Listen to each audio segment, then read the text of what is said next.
Hi, everyone. Karen Ruby here for TechRepublic. We're talking cryptocurrency today with Catherine Kirkpatrick. Catherine, an attorney in a very niche area that you're in. And I talked to attorneys in different tech reasons and different facets, but I haven't yet in this capacity. So I think it'd be best just right off the top, just give us a little snapshot of your firm and the role that you play. Sure. I'm a partner at King and Spalding, and we have many offices, more than 1,000 attorneys worldwide. We do quite a bit of global work, cross-border work.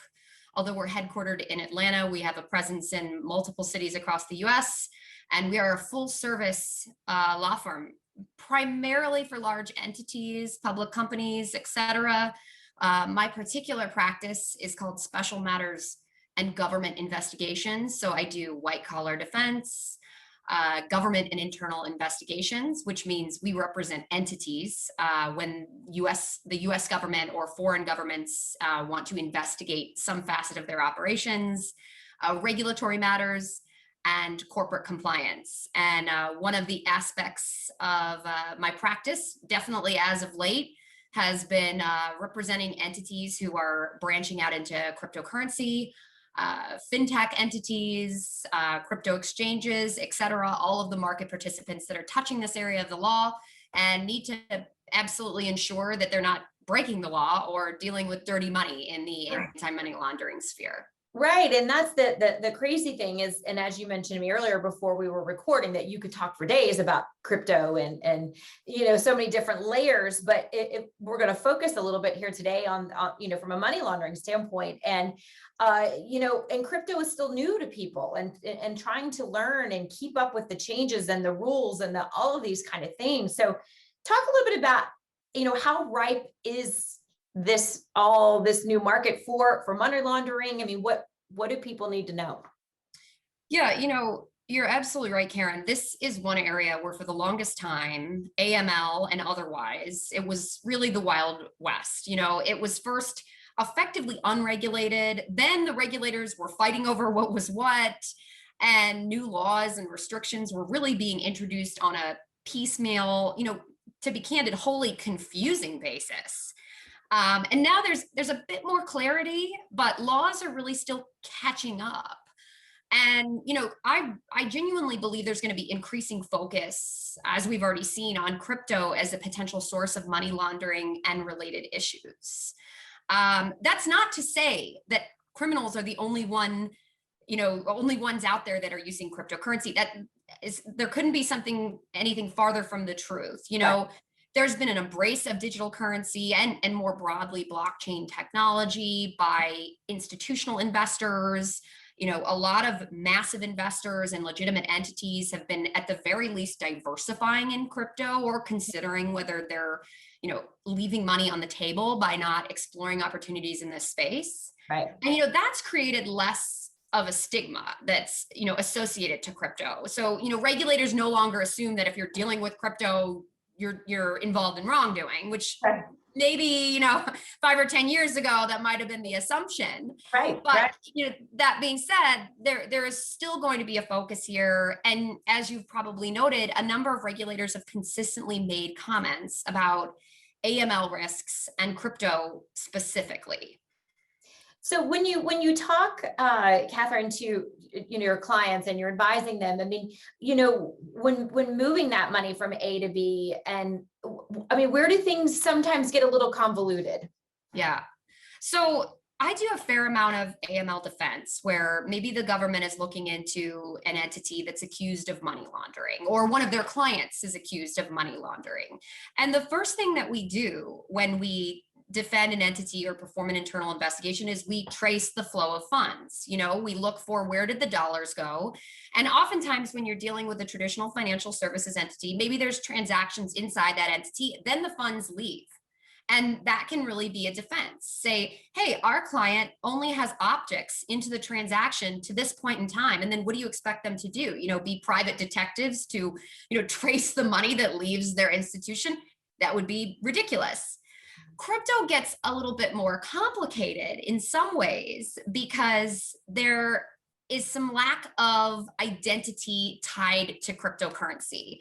And it would be absolutely false to call cryptocurrency anonymous. You hear anonymity a lot. That's really not the case.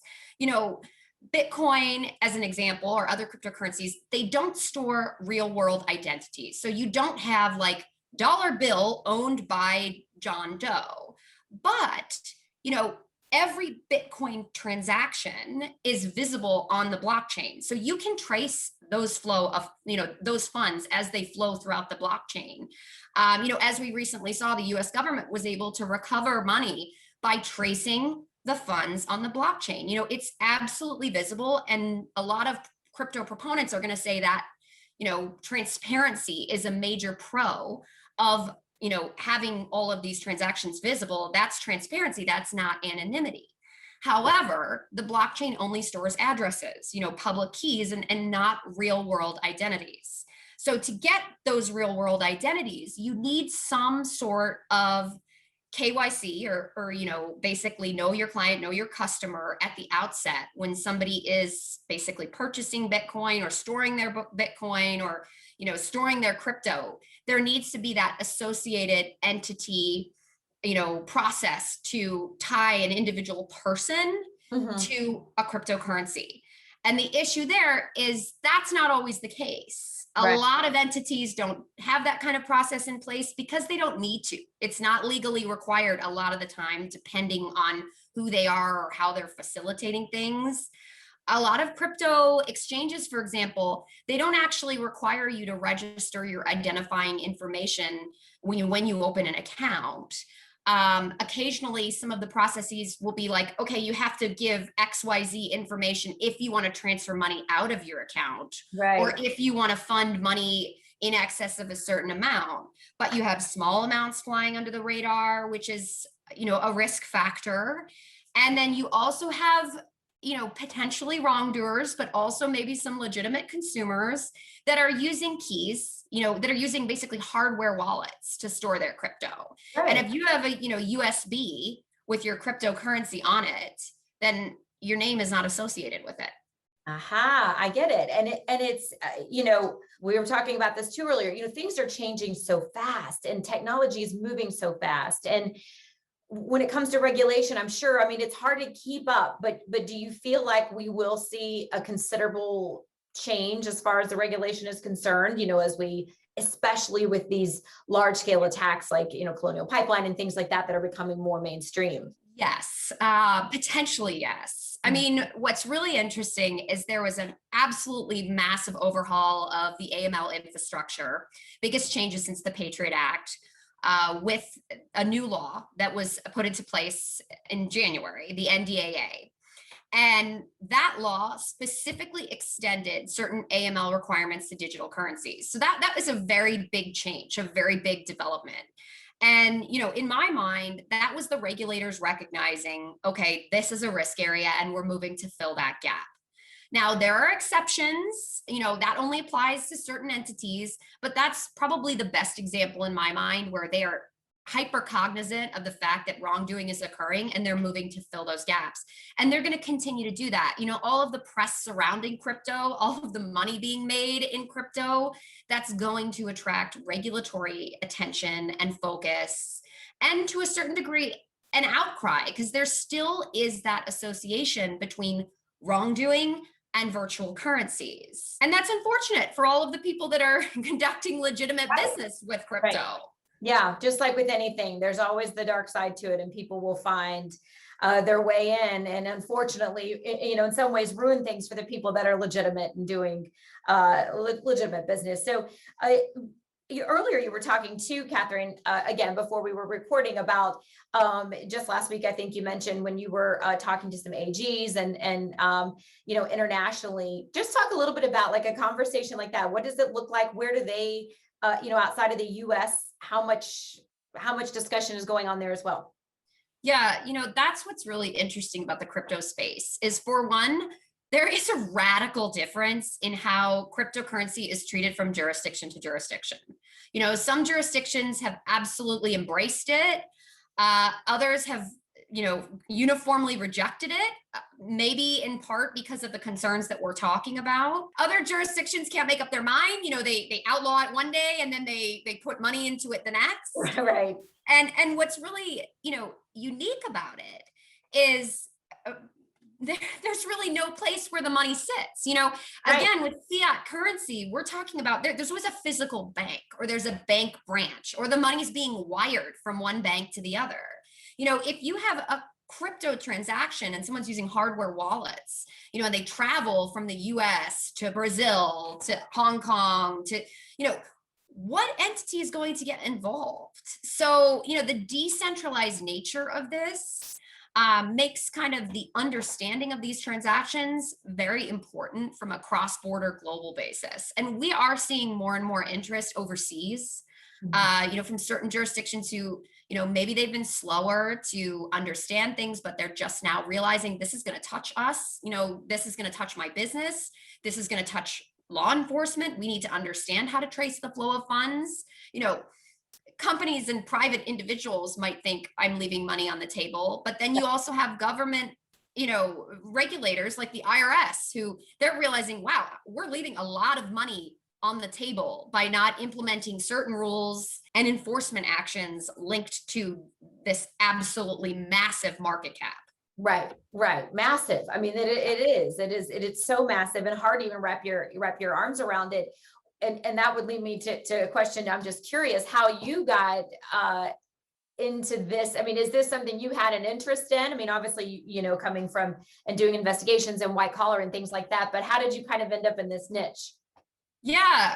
So this is one part of my larger practice, and I've done AML work for a long time, but to be perfectly candid, I really nerd out on this stuff. Like, I find it intellectually fascinating. Right. So, and what's kind of fun about digital assets is I do think it's an opportunity for maybe a younger generation of lawyers to really dive into it. Some areas of the law when it comes to crypto it's really unprecedented. There's nothing on the books. So to really gain that kind of knowledge and ability to successfully and appropriately advise your clients, you have to understand the space. The best kind of lawyer understands their client's business, their client's needs. And you also really need to be able to draw precedents of existing areas of the law that maybe go back hundreds of years and, make your best educated guess at this is what's going to come in the future. I've had a lot of fun with that with crypto. I mean, there was a time when gold didn't have any value either. I say that when we talk about NFTs.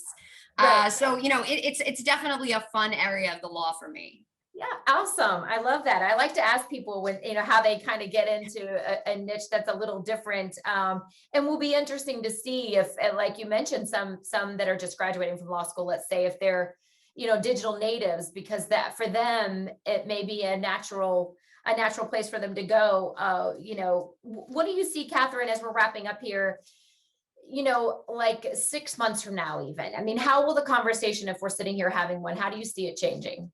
It's a great question. I wish I could tell you that, because everyone would know whether they should really buy Bitcoin or Ether or Dogecoin right now. It's a really, really interesting question, because the other thing that we haven't mentioned is, you have Gary Gensler, who's the new SEC chair. And we all know that the SEC and their guidance and their commentary can really radically change a market. If you look at the SPAC market, it's a great example, the slowdown in April due to the SEC's commentary there. Yeah. Gary Gensler is really unique in his level of expertise when it comes to digital assets. He taught this at MIT. Really, but what does that mean? We can really only speculate. It might mean increasing negative scrutiny in this space, but it also might mean broader understanding and potential theoretical encouragement of all the positive aspects of crypto and blockchain technology. So, the one thing I feel pretty confident about is it will likely mean that the SEC as a whole is going to learn and understand this entire space a little bit better. If there's a top-down directive, and, clearly the SEC and all other regulators domestically and abroad are focused on this. So, only time will tell. That's right. That's right. Well, and that's the interesting thing and fascinating thing about it truly is that the changes and how our conversation could change and how many more conversations we could have just on the different facets, that's involved here. Catherine, I've really appreciated our time here together. Yeah, me as well, Karen. Thank you. Absolutely. We'd love to check back in with you again, in a couple months and see how the conversation is changing and what's going on at that time. No doubt it's an interesting space to be in. Yes, never changing. That is for sure. Well, we appreciate all of you out there watching as well today. And for much more, make sure you check out Tech Republic. Thanks for being with us.